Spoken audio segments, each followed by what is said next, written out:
प्रभु यीशु मसीह के नाम में एक बार फिर से आप सबों को जय मसीह की। परमेश्वर का हम धन्यवाद करते हैं कि परमेश्वर ने हम सबों को एक बार फिर से संभाला है और आज का ये दिन दिखाया है कि हम फिर से आज संडे के दिन परमेश्वर की आराधना कर सकें।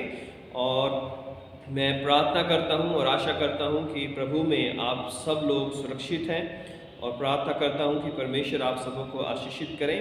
आज का जो दिन है वो 6th संडे आफ्टर क्रिसमस और आज का जो दिन है वो लेप्रोसी संडे के रूप में मनाया जाता है पूरे CNI में।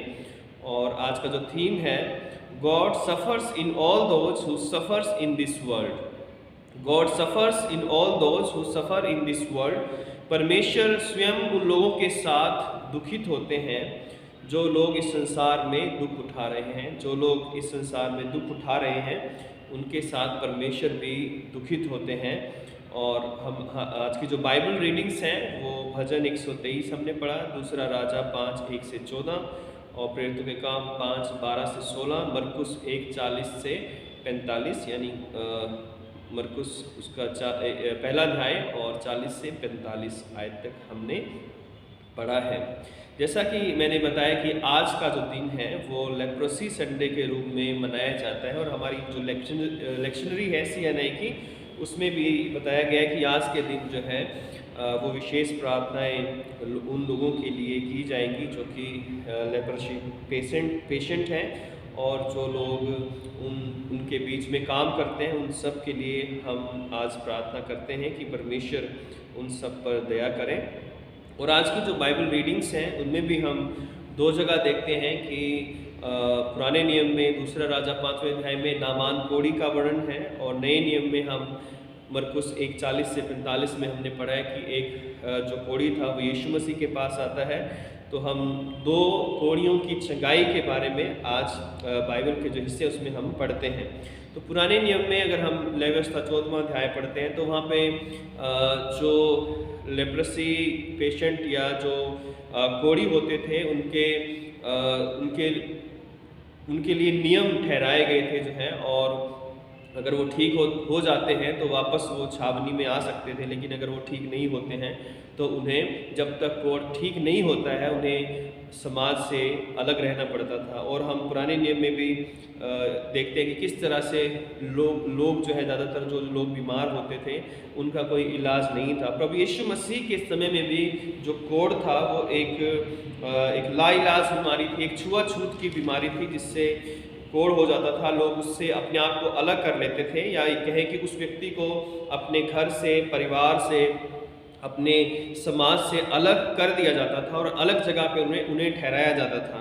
और उनका जो जीवन था वो या तो भीख मांगकर या दूसरे लोग जो बचा खुचा या झूठन उनके लिए छोड़ जाते थे वो उससे उनका जीवन चलता था और वो समाज से पूरी तरह से उन्हें अलग कर दिया जाता था। और ऐसे में जब कोई व्यक्ति एक घर में एक से परिवार में से एक समाज में से उसे एक अलग जो है कोढ़ियों के साथ उसे ठहरा दिया जाए या उनके पास उसे भेज दिया जाए तो वो लोग जो है मानसिक, आर्थिक, सामाजिक, पारिवारिक रीति से अलगाव का और घृणा का और सताव का जीवन जीने के लिए मजबूर हो जाते थे।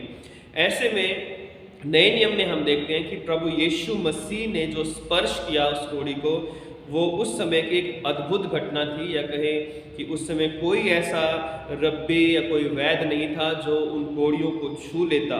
लेकिन यीशु मसीह ने ये एक बहुत आश्चर्यचकित कार्य किया कि एक कोढ़ी को, जहाँ लोग छुआछूत से डरते थे कि वो बीमार ना हो जाए, उसका रोग हमें लग ना जाए, उनसे घृणा करते थे, ऐसे में प्रभु यीशु मसीह का एक कोढ़ी को छूना जो है वो पूरे कोढ़ियों के जीवन को बदलने वाला था और लोगों की सोच को बदलने वाला था, लोगों के विचारों को बदलने वाला था। एक नई दिशा जो है या एक नया दृष्टिकोण इस बीमारी के प्रति लोगों को मिला जब यीशु मसीह ने उस कोढ़ी को छुआ। तो जब हम पढ़ते हैं नए नियम में मरकुस उसका पहला अध्याय 40 से 45 आए थे, तो वहाँ पर हम देखते हैं कि एक कोढ़ी प्रभु यीशु मसीह के पास आता है और आकर उससे विनती करता है और उसके आगे घुटने टेक कर कहता है कि यदि तू चाहे तो मुझे शुद्ध कर सकता है।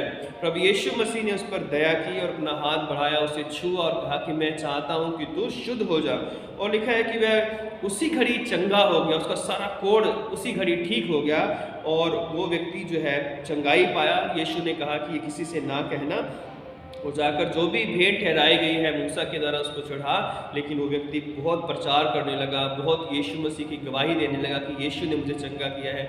और इस कारण एक बड़ी भीड़ यीशु मसीह के पीछे आई, जिससे यीशु मसीह जो है वो खुल्लम खुल्ला उस नगर में प्रचार करने नहीं पाए जो है। तो आज इसी जो हिस्सा है जो मरकुस का है, थोड़ा सा हम पुराने नियम से देखें कि किस तरह से कोढ़ियों का जीवन जो था वो एक दयनीय था और यीशु मसीह ने किस तरह से एक बहुत बड़ा आश्रयक्रम उनके जीवन के लिए किया। तो जब हम इस कोढ़ी की बात करते हैं जो मरकुस 1:40 में देखा जिसका वर्णन है, तो यहाँ पर हम देखते हैं कि ये जो कोढ़ी था इसने प्रभु यीशु मसीह के विषय में सुना होगा कि यीशु मसीह किस तरह से लोगों को चंगाई दे रहे हैं, किस तरह से लोगों की सहायता कर रहे हैं। तो जब वो कोढ़ी यीशु के पास आया तो उसे वह विश्वास के साथ यीशु मसीह के पास आया। तो हम यहाँ पर उस कोढ़ी का विश्वास देखते हैं कि बड़े विश्वास भरी उम्मीद से जो है वो यीशु मसीह के पास आता है।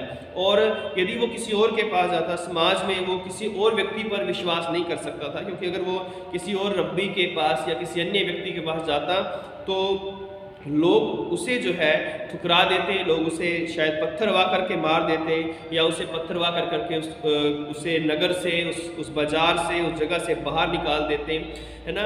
और वो व्यक्ति जो है उस व्यक्ति को अपमानित किया जाता और उस व्यक्ति को जो है ये याद दिलाया जाता कि वो कोढ़ी है और वो उनके साथ उनके पास नहीं आ सकता है। परंतु जब वो यीशु मसीह के पास आया तो उसे ये विश्वास था कि यीशु इनमें से ऐसा कुछ भी नहीं करेंगे, जो है वो उसे पत्थरवाह नहीं करेंगे, वो उसे अपमानित नहीं करेंगे, वो उसका मजाक नहीं बनाएंगे, वो उससे घृणा नहीं करेंगे, वो उससे अपने आप को अलग नहीं करेंगे। और यही विश्वास जो था वो उसके लिए एक बहुत बड़ी आशीष का कारण बन गया जो है। तो आज यहाँ पर हम इस व्यक्ति के विश्वास को देखते हैं कि एक कोढ़ी होकर भी उसने यीशु मसीह पर विश्वास किया कि यीशु मुझे चंगा कर सकता है। और जो व्यक्ति यीशु पर विश्वास करता है और दीन और नम्र होकर उसके पास आता है, प्रभु यीशु मसीह कभी उसे ठुकराते नहीं हैं। चाहे आज भी जब हम प्रभु यीशु मसीह के पास आते हैं, चाहे हमें समाज ने अपमानित किया हो, समाज ने हमें ठुकरा दिया हो, घर में परिवार में लोग हमारा मजाक बनाते हो, हमारी इंसल्ट करते हो, हमें किसी भी योग्य नहीं समझते हो, हमें हमारे ऊपर झूठे झूठे दोष लगाकर हमें नीचा दिखाया जा रहा हो, ऐसे में जब हम प्रभु यीशु मसीह के पास आते हैं और विश्वास के साथ पास आते हैं तो प्रभु यीशु मसीह हमें कभी भी ठुकराते नहीं है। चाहे आज भी हम अपने हर एक समस्या को लेकर प्रभु यीशु मसीह पर विश्वास कर सकते हैं और उसके पास आ सकते हैं। तो दूसरी बात हम देखते हैं कि पहली बात कि उस व्यक्ति का या उस कोढ़ी व्यक्ति का विश्वास था। दूसरी बात, जब वो यीशु मसीह के पास आता है तो उसका हृदय प्रार्थना से भरा हुआ हृदय है और वो यीशु मसीह के पास आकर लिखा हुआ कि विनती उसने की और उसके सामने घुटने टेक दिए और कहा कि यदि तू चाहे तो मुझे शुद्ध कर सकता है। तो यहाँ पर उसका घुटने टेकना, उसका एक विनती करना, उसका ये कहना कि यदि तू चाहे तो मुझे शुद्ध कर सकता है, वो इस बात को दर्शाता है कि वो व्यक्ति एक दीन व्यक्ति था और प्रार्थना के साथ वो यीशु मसीह के पास आता है। इस कोढ़ी ने यीशु के पास आकर जो है एक दीनता की प्रार्थना की और उसकी प्रार्थना से हम देखते हैं कि उसकी विनती का जो तरीका था, एक जो यीशु मसीह के पास आकर उससे बात करने का तरीका था, वो बड़ी दीनता और नम्रता को दर्शाता है। वो जानता था कि मेरी ये प्रार्थना अगर सुनी गई तो यीशु के द्वारा आज उसका उद्धार हो सकता है। कोढ़ उस समय एक लाइलाज बीमारी थी और बहुत सारे लोग जो कोढ़ी होते थे वो ठीक नहीं होते थे और इस कारण वो समाज से, जैसे मैंने बताया, परिवार से अलग कर दिया जाता था उन्हें प्रभु यीशु मसीह के समय में। और ऐसे में वहाँ पर कोई ऐसी मेडिसिन नहीं थी जो जिससे जिससे उन्हें चंगाई मिल सके। ऐसे में प्रभु यीशु मसीह पर उसके विश्वास और उससे ये प्रार्थना करना कि यदि तू मुझे चाहे तो चंगा कर सकता है, तो ये एक बहुत बड़ी बात थी उस समय कि यीशु मसीह कोई वैद्य नहीं थे जो कि किसी जड़ी बूटी से बनाकर जो उसे दवाई देते, लेकिन वो परमेश्वर थे जो जिसके कहने से ही, जिसके छूने से जो है वो चंगा हो सकता था। और उसे इस बात का पता था कि जिस यीशु के पास मैं विनती लेकर आया हूँ, प्रार्थना जिससे मैं कर रहा हूँ, वो मुझे चंगा कर सकता है। तो आज जब भी हम प्रार्थना करते हैं तो बहुत बार हमारी प्रार्थनाएं अविश्वास की प्रार्थनाएं होती हैं और हम पूरी तरह से विश्वास नहीं कर पाते कि जिससे हम प्रार्थना कर रहे हैं क्या वो हमारी प्रार्थना को सुन रहा है, क्या वो हमें जवाब दे सकता है, क्या हमारे प्रॉब्लम्स को वो सॉल्व कर सकता है। तो आज हम जब प्रार्थना करें तो ये विश्वास हमारे अंदर होना चाहिए कि यीशु मसीह है, वो हमारी प्रार्थनाओं को सुन रहा है और वो हमारी प्रार्थना सुनकर असंभव काम को भी संभव कर सकता है। तो यहाँ पर हम देखें कि कोढ़ एक असंभव बीमारी थी जो जिसे ठीक किया जा सके, असंभव तरह का एक रोग था जिसे जो है लोग ठीक नहीं कर पाते थे, बड़े बड़े वैद्य भी उसका इलाज नहीं कर पाते थे। और पुराने नियम में जब हम देखते हैं कि जो अराम का जो सेनापति था नामान जो था, वो बहुत बड़ा सेनापति था, लेकिन उसके पास वैद्य भी होंगे, उसके पास इलाज के सब तरीके, लेकिन फिर भी वो अपनी उस बीमारी से चंगाई नहीं पा सका था। लेकिन जब एक इस्राएली लड़की ने बताया कि अगर जो मेरा स्वामी शोमरोन के भुजक्ता के पास होता तो उसका कोढ़ जाता रहता, तो उसने उस बात पर विश्वास किया और वो विश्वास के साथ इस्राएल में आया और आकर राजा से चिट्ठी लिखवाई, राजा को दी, और राजा जो रोने लग गया कि ये हमसे युद्ध करने की बात कर रहा है। लेकिन जब अलीशा को ये बात पता चली तो अलीशा ने उसे बुलाया और उससे जब उसके पास गया तो कहा कि यरदन में जाकर 7 बार डुबकी मार ले। शुरू में उसने विश्वास नहीं किया, लेकिन एक सेवक के कहने से जब उसने विश्वास किया तो उसने जब 7वीं बार डुबकी मारी और जब यरदन में के पानी, उस नदी के पानी में से जब वो 7वीं बार डुबकी मार के बाहर आया तो वो उसी घड़ी चंगा हो गया। लेकिन यहाँ पर हम देखते हैं कि प्रभु यीशु मसीह के पास जब ये व्यक्ति आता है तो जब यीशु मसीह ने इस पर दया की तो उसका कोढ़ जो है उसी घड़ी जाता रहा। तो यहाँ पर हम देखते हैं कि प्रार्थना जो है वो बहुत ज़रूरी थी, और प्रार्थना कैसी दीनता और नम्रता के साथ अपने आप को खाली करके, अपने आप को निमन करके और परमेश्वर की इच्छा के अनुसार प्रार्थना कि यदि तू चाहे तो मुझे शुद्ध कर सकता है। तो आज हमारी प्रार्थनाएं भी दृढ़ होनी चाहिए, लेकिन प्रभु की इच्छा के अनुसार होनी चाहिए। यदि प्रभु आप चाहें तो मेरे लिए ऐसा कर सकते हैं। तीसरी बात हम यहाँ पर देखते हैं कि यीशु मसीह ने उस पर तरस खाया और तरस खाकर उसे छुआ और कहा कि मैं चाहता हूँ कि तू शुद्ध हो जा। यीशु ने उस पर तरस खाया क्योंकि प्रभु यीशु मसीह तरस खाने वाले परमेश्वर है। हमारा जो पिता है, हमारा जो परमेश्वर है, वो हम सब पर दया करने वाला, तरस खाने वाला परमेश्वर है।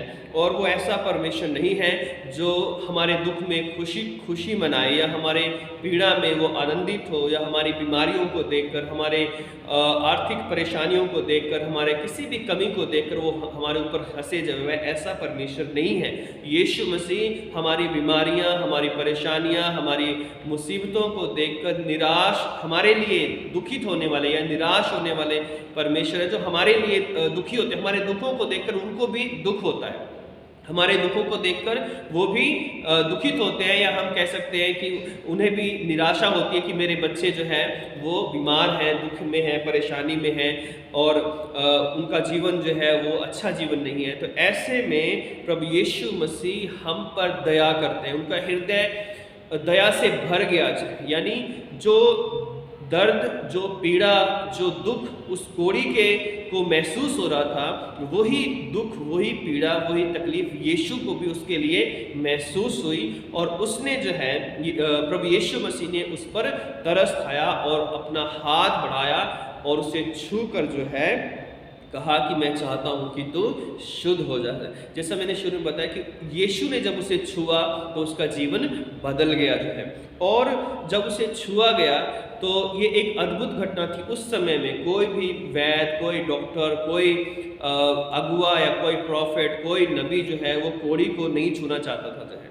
इवन कि उसके आसपास भी जो है रहना नहीं चाहता था, रुकना नहीं चाहता था, या उसे अपने पास बिल्कुल अलाउ नहीं करता था कि वो कोढ़ी उसके पास आए। लेकिन जब यीशु मसीह उसे छूते हैं तो ये एक इतिहास की एक बहुत बड़ी घटना थी कि प्रभु यीशु मसीह ने एक कोढ़ी को छुआ जो है। एक आम व्यक्ति जो है, अगर मेरे और आप जैसा कोई होता तो शायद हम डरते कि कहीं हमें कोढ़ ना हो जाए जो है। लेकिन यीशु ने उस समय जब कोढ़ियों का जीवन एक निराशा भरा और एक दुख और तकलीफ से भरा हुआ था, अगर वो कोढ़ किसी दूसरे को हो जाए तो उसका भी जीवन वैसा ही हो जाएगा जैसा पहले उस कोढ़ी का है।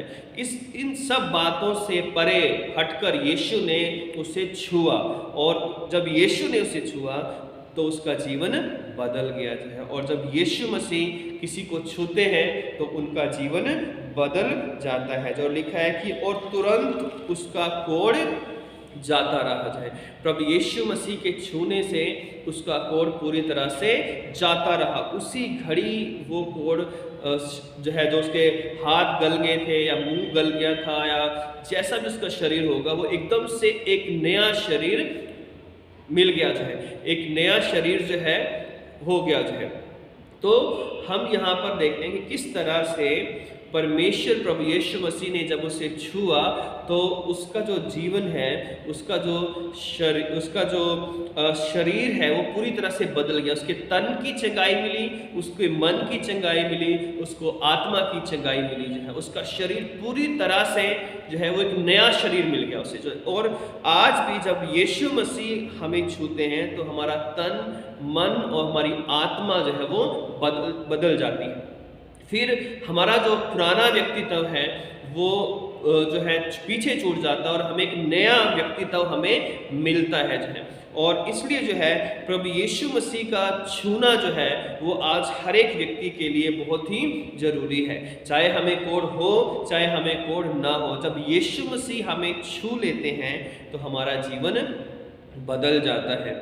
और प्रभु यीशु मसीह का छूना जो है आज हर एक व्यक्ति के लिए बहुत ही जरूरी है। तो जब कोढ़ी को छुआ तो ये वो उसका कोढ़ जाता रहा। आज जब यीशु मसीह किसी बीमार को, किसी पापी को, किसी दुखी को छूते हैं तो उनका जीवन बदल जाता है। चौथी बात कि जो वो कोढ़ी था वो यीशु मसीह का गवाह बन गया था।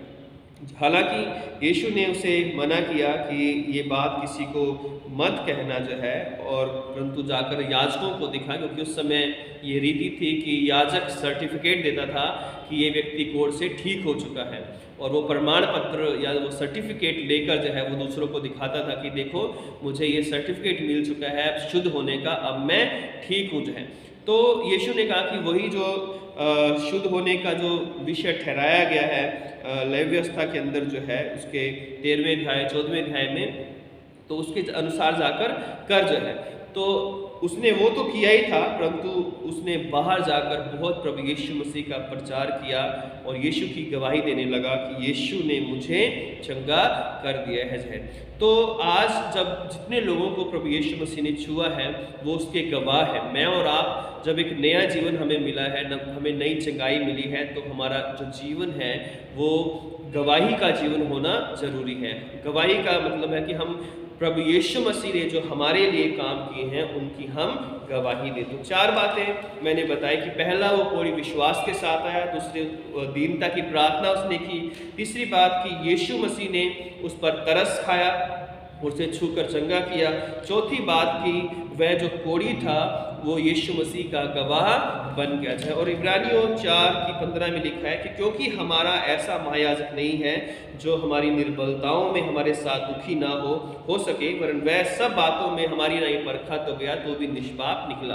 तो हमारा जो महायाजक है वो हमारे दुखों में दुखी होने वाला परमेश्वर है, और जब हम दुखी होकर उसके पास जाते हैं तो वो हमें चंगाई देने वाला परमेश्वर है। आज संसार में हजारों तरह के दुख हैं, लाखों तरह की बीमारियां हैं, परेशानियां हैं, चाहे कोई कोरोना हो, कैंसर हो, बीपी हो, शुगर हो, हार्ट की प्रॉब्लम हो, अस्थमा की प्रॉब्लम हो, घुटनों की समस्याएं हो, और तरह तरह की आज ऐसी ऐसी बीमारियां हैं जिनके नाम भी लेना कई बार डिफ़िकल्ट होता है। तो ऐसी ऐसी बीमारियों में, ऐसे ऐसे परेशानियों में जब हम दुखी, परेशान, निराश हो जाते हैं, ऐसे में हम सोचते हैं क्या करें क्या ना करें। तो ये कोढ़ी एक हमारे लिए एग्जाम्पल है कि किस तरह से हम प्रभु यीशु मसीह के पास आ सकते हैं। और जब हम प्रभु यीशु मसीह के पास आएंगे तो हमारा जीवन बदल जाएगा। आज भी वो मुझे और आपको छूने के लिए तैयार है।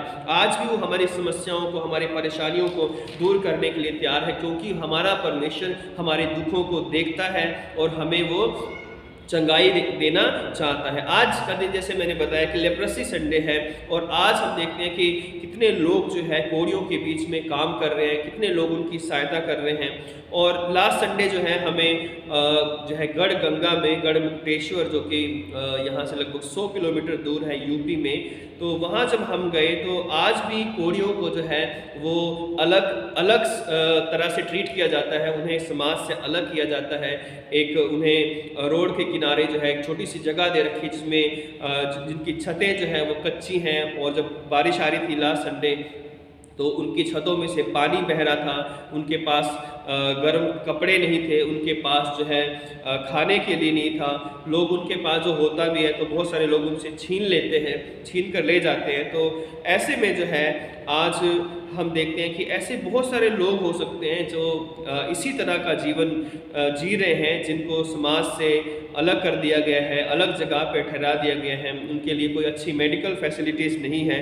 तो ऐसे में आज प्रभु यीशु मसीह ने मुझे और आपको भी ठहराया कि जैसे यीशु मसीह ने उस कोढ़ी पर दृष्टि की थी, उस पर दया की थी, आज मुझे और आपको भी ऐसे लोगों पर, चाहे वो कोढ़ी हैं या अन्य जो ज़रूरतमंद लोग हैं, उनके ऊपर दृष्टि करनी है। जैसे यीशु ने दया की, हमें भी एक दूसरे पर दया करनी है और उनकी सहायता हमें करनी है। आज यीशु मसीह ने मुझे और आपको ठहराया है और उन लोगों को ठहराया है जो कि इन लोगों के बीच में काम करते हैं। मदर टेरेसा जो है वो हमारे लिए एक बहुत बड़ा उदाहरण है हमारे देश के लिए कि किस तरह से उसने ऐसे लोगों से प्रेम किया, ऐसे लोगों को चंगाई प्रदान की या उनकी सेवा की, उनकी देखभाल की और उन्हें नया जीने का एक मकसद दिया जो है। तो आज प्रभु यीशु मसीह मुझसे और आपसे भी चाहते हैं कि हम भी ऐसे दुखियों का, लाचारों का, बेबसों का सहारा बने।